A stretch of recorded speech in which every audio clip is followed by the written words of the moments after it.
जयपुर से बड़ी खबर। नगर निगम हेरिटेज मुख्यालय में आत्महत्या का मामला। सुपरवाइजर हरदयाल ने कल फांसी लगाकर सुसाइड किया था। मृतक के पास से पुलिस को सुसाइड नोट भी बरामद हुआ था। माणक चौक थाने में मुकदमा दर्ज। मृतक के पुत्र शुभम राज ने थाने में रिपोर्ट दी। XEN Yogesh Kumar, additional commissioner Surendra Yadav के खिलाफ मुकदमा दर्ज। दोनों ही अधिकारियों पर प्रताड़ित करने का आरोप लगा है। एसीपी पीयूष कविया इस पूरे मामले की फिलहाल जांच पड़ताल कर रहे हैं। मृतक के पास से पुलिस को सुसाइड नोट बरामद हुआ था और उसके बाद मृतक के पुत्र ने भी शिकायत दी है। माणक चौक थाने में ये मुकदमा दर्ज और फिलहाल लगातार जांच पड़ताल मामले की जा रही है। मृतक के पुत्र शुभम राज की ओर से थाने में रिपोर्ट दी गई। XEN Yogesh Kumar, additional commissioner Surendra Yadav के खिलाफ मुकदमा दर्ज।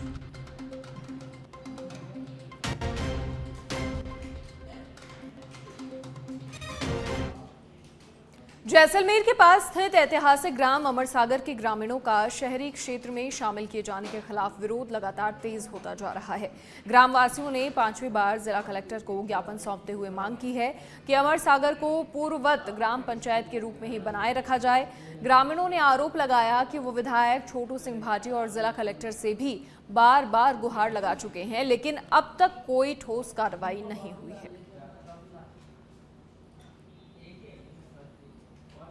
से पूरी जनता, हमारे गांव की महिलाएं, युवा अमरसागर और किशनगढ़ के बासिंदे फिर मिले थे। हम लोगों ने कलेक्टर को कहा कि हमारे को यथावत परसों विधायक साहब ने हम मिले थे। जब उन्होंने कहा था आप कलेक्टर से जाके मिलना, मैंने फ़ोन करके बोल दिया कि यथावत की वो कोशिश करेंगे। अब कोशिश तो पता नहीं कैसे करें। कलेक्टर साहब का जैसा आज व्यवहार हमें को देखने को मिला, ऐसा इससे हमें लगता नहीं है। और मैं आपके माध्यम से ये आज सरकार को और हमारे जनप्रतिनिधियों को और कलेक्टर महोदय को ये चेतावनी देते हैं कि अगर हमारा काम नहीं किया और हमारे को यथावत हमारी पंचायत को अमरसागर नहीं रखा तो आगामी दिनों में परिणाम भुगतने के लिए तैयार रहे। हम ईंट से ईंट बजा देंगे इस शहर में। ऐसा नहीं है कि हम हमारी कौम एक अकेली, हम 36 कौमों के और ओबीसी के लोगों के सारी जैसलमेर की जनता को हम आग्रह करेंगे, पूरे शहर को बंद करवाएंगे और हम भूख हड़ताल पे टेंट लगा कर बैठ जाएंगे। सरकार को इसके बारे में सोचने को मजबूर कर देंगे। आज हम पहलगाम हमले को लेकर राजस्थान हज वेलफेयर सोसाइटी के प्रदेश अध्यक्ष जावेद कागजी ने आतंकी हमले की कड़ी निंदा की है और नीरज को श्रद्धांजलि अर्पित की। केंद्र सरकार से मांग की कि ऐसे लोगों के खिलाफ कड़ी कार्रवाई कर सजा दी जाए। राजस्थान हज वेलफेयर की टीम ने देश और प्रदेश के लिए अमन की दुआ मांगी है और साथ ही आतंकी हमले में जो लोग मारे गए हैं उनकी आत्मा की शांति के लिए भी दुआ की है।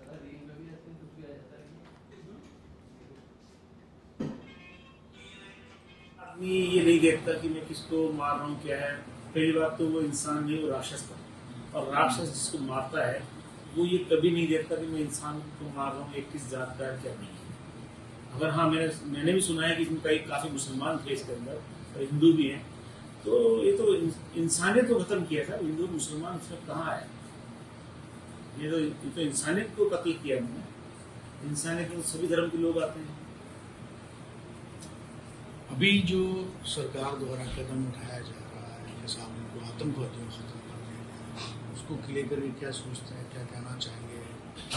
क्या आप लोगों की कोई डिमांड हो कि सरकारें किस चीज़ का कैसा कदम उठाया जाए? इस सरकार, केंद्र सरकार ने बहुत ही सराहनीय कदम उठाया है और जो सारे कदम जो उठाए हैं उससे दिग्वंतों को जब भी शांति मिलेगी, जिस दुनिया से चले गए बेचारे, और उसके घर वाले जो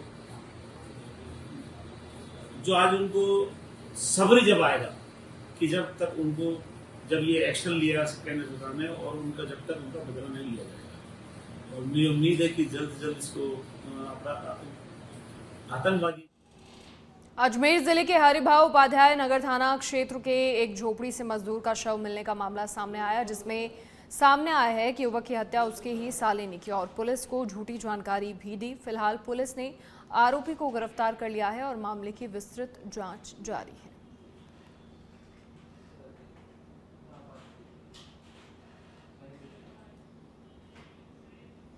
पिंक सिटी एक बार फिर से सिनेमा प्रेमियों के लिए खास बन गया है, जब बहुप्रतीक्षित फिल्म भूल चूक का ट्रेलर यहां लॉन्च किया गया।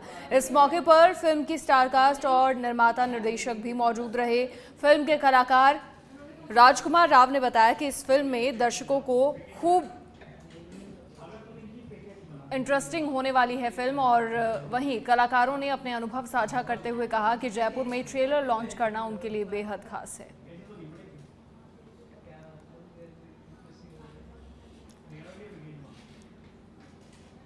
कृष्ण जी के मंदिर में हमेशा जाता हूँ, मैं इस्कॉन भी बहुत जाता हूँ। तो हम जब आ रहे थे तो मुझे बताया टीम ने कि यहाँ पर मंदिर है, वहाँ पर अगर आप दिल से मांगो तो भूल चूक माफ कर देते हैं वो, और आपकी मनोकामना भी पूर्ण करते हैं। तो हमने सोचा कि शुरुआत वहीं से की जाए। फिल्म के प्रमोशन की शुरुआत का पहला दिन है ऑफिशियली, तो हमने सोचा जयपुर से शुरुआत करते हैं, और जयपुर में गोविंद जी के मंदिर से शुरुआत करते हैं, उससे अच्छा कुछ हो नहीं सकता है। इसीलिए हम जो और अलवर में 12 साल पहले अपने परिवार से बिछड़ी मुस्कान को उसका परिवार मिल गया है। मुस्कान को साल 2013 में भिवाड़ी से चाइल्ड लाइन के माध्यम से आरती बालिका गृह में लाया गया था। उस समय वो मात्र 7 वर्ष की थी और उसकी मां का देहांत हो चुका था। मुस्कान ने राजस्थान राज्य विधिक सेवा प्राधिकरण उच्च न्यायालय जयपुर में आयोजित स्टेट लेवल प्रतियोगिता परीक्षा में 4 बार प्रथम स्थान प्राप्त किया है। उसकी उपलब्धियों को हाईकोर्ट की एक पुस्तक में भी स्थान मिला है। वहीं परिवार ने बालिका गृह संचालक और उनकी पूरी टीम का आभार व्यक्त किया है। मुस्कान को उसके परिवार से जोड़ने का प्रयास बालिका गृह द्वारा लगातार किया गया। हाल ही में जब वीडियो कॉल के माध्यम से मुस्कान की बात करवाई गई तो उसने अपनी नानी को पहचान लिया। मुस्कान मूल रूप से पश्चिम बंगाल के मुर्शिदाबाद जिले की निवासी है और इसके बाद उसके नानी हसीना और मौसा हारून शेख उसे लेने के लिए अलवर पहुंचे। जो है 2013 में भिवाड़ी में चाइल्ड लाइन को मिली थी। उसके बाद में यहाँ अलवर CWC के माध्यम से बालिका गृह में रह रही है और वर्तमान में ये बालिका जो है 18 वर्ष पूरे कर लिए हैं। हमारी कोशिश थी शुरू से, जब से बालिका आई थी हमारे पास में, कि इनके परिवार मिले। और जब ये बालिका आई थी उस समय लगभग 6-7 वर्ष के आसपास की थी। बच्ची काफ़ी इंटेलिजेंट है और 50 बालिकाओं में रह के भी साथ में इसने 90+ % बनाई थी 10वीं क्लास में। और इसका जो लक्ष्य है कि मेरे को डॉक्टर बनना है जीवन में, और उसी हिसाब से दिन रात मेहनत करके ये बच्ची है जो 12th क्लास में हमने बायो दिलवाया, और बायो में 11वीं क्लास में भी 98% बनी। जम्मू कश्मीर के पहलगाम में हुए आतंकी हमले में कई निर्दोष पर्यटकों के मारे जाने से लोगों में शोक के साथ जबरदस्त रोष है। इस अमानवीय नरसंहार के खिलाफ जंक्शन टाउन का बाजार आधा दिन तक शांतिपूर्वक बंद रहा और पर्यटकों को अश्रुपूरित श्रद्धांजलि दी गई। असामयिक क्षति लोगों ने शोक संतप्त परिवारों के साथ एकजुटता व्यक्त करने के लिए 2 मिनट का मौन भी रखा। और इस दौरान हनुमानगढ़ में एक मेडिकल स्टोर संचालक ने बंद समर्थकों से बहस भी की। बंद के दौरान आवश्यक सेवाओं को छोड़कर सभी बाजार पूरी तरह से बंद रहे और नागरिकों ने घटना पर जमकर आक्रोश जताया। मीडिया भाइयों के सामने पिछले कुछ दिनों से सारा प्रकरण आप सबके सामने है। किस तरह भारत माता की छाती पर चढ़ करके और भारत में रह करके और विदेशी लोगों को यहाँ कर आतंकवादियों को बुला करके हमारे ही लोगों को मरवा करके और एक तरीके से निर्दयता का जो नंगा नाच ये लोग कर रहे हैं वो आप सभी के सामने पिछले कुछ दिनों से चल रहा है। पहलगाम में हमारे 26 हिंदू भाइयों की जिस प्रकार से निर्मम हत्या की गई, जिस प्रकार से भारत माता के वो एक सूत्र में पिरोने का जो हमारे पूर्वजों ने जो एक स्वप्न देखा था उसको तोड़ने का जिस तरीके से ये प्रयत्न किया गया। और अब जयपुर से बड़ी खबर, गांधीनगर थाने में अखिल भारतीय विद्यार्थी परिषद का प्रदर्शन। थाने में ही धरने पर बैठे विद्यार्थी परिषद के कार्यकर्ता राजस्थान के कुलपति के खिलाफ नारेबाजी और आज विद्यार्थी परिषद के कार्यकर्ताओं पर लाठी चार्ज से नाराजगी है। विद्यार्थी कार्यकर्ताओं का आरोप है हमारी आवाज को दबाने के लिए कुलपति ने पुलिस को आगे कर दिया है। विद्यार्थी परिषद के कार्यकर्ताओं का कहना है कि भ्रष्ट कुलपति को जब तक नहीं किया जाएगा निलंबित तब तक प्रदर्शन जारी रहेगा।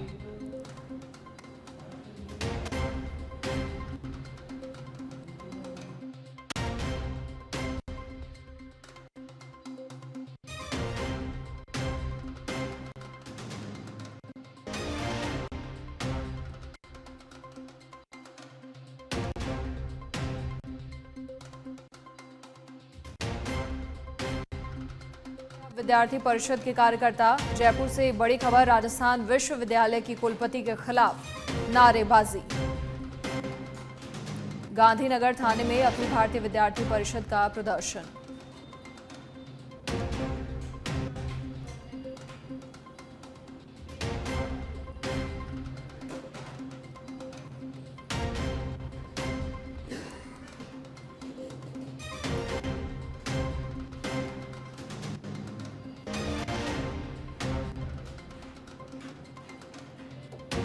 तो अखिल भारतीय विद्यार्थी परिषद का प्रदर्शन, थाने में ही धरने पर बैठे हैं विद्यार्थी परिषद के कार्यकर्ता।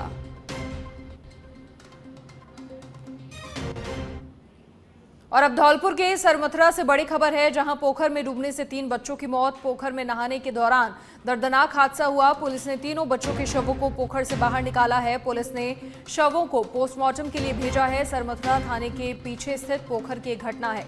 पोखर में डूबने से 3 बच्चों की जान गई है।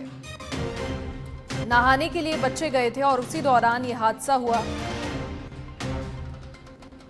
बड़ी खबर, पुलिस ने तीनों बच्चों के शवों को पोखर से बाहर निकाला है।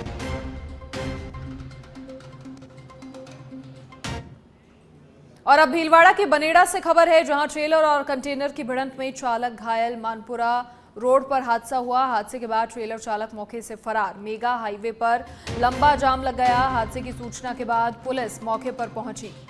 ट्रेलर और कंटेनर की भिड़ंत में चालक घायल।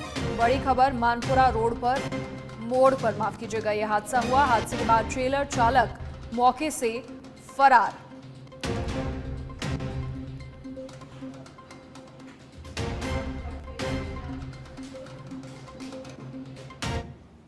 और झुंझुनू में आज विश्व मलेरिया दिवस मनाया गया। इस मौके पर चिकित्सा एवं स्वास्थ्य विभाग के जरिए विभिन्न जागरूकता के कार्यक्रम आयोजित हो रहे हैं। इसी क्रम में झुंझुनू सीएमएचओ कार्यालय में सीएमएचओ डॉक्टर छोटेलाल गुर्जर ने हरी झंडी दिखाकर एक जागरूकता वाहन को रवाना किया। इस मौके पर मलेरिया से बचाव की जानकारी देने वाले पोस्टर का भी विमोचन किया गया। अवसर पर यहाँ पे जन सूचना के लिए हरी झंडी दिखाई है और पूरे जिले के अंदर मेरा जिलावासी से आग्रह है कि इस अवसर पर मैं आपसे आग्रह करना चाहूँगा कि जो आपके घर के आसपास पानी इकट्ठा होता है उसको इकट्ठा नहीं होने दें। अगर पानी इकट्ठा होता है वहाँ पे मिट्टी भरा करा दें। साथ ही में घरों में जो कूलर है उनको डेली साफ किया जाए और हर रविवार को कम से कम जो हमारे कूलर हैं जहाँ पानी इकट्ठा होता है उन बर्तनों को साफ करें। और घर के अंदर जहाँ पे भी कहीं टायर पड़े हों पुराने या और कोई जहाँ पे बर्तन हो या दूसरे कोई अपने पेड़ रखने पौधे रखने के जो गमले हों उन सभी को टाइम से टाइम साफ करते रहें। वहाँ पे पानी इकट्ठा नहीं रहे।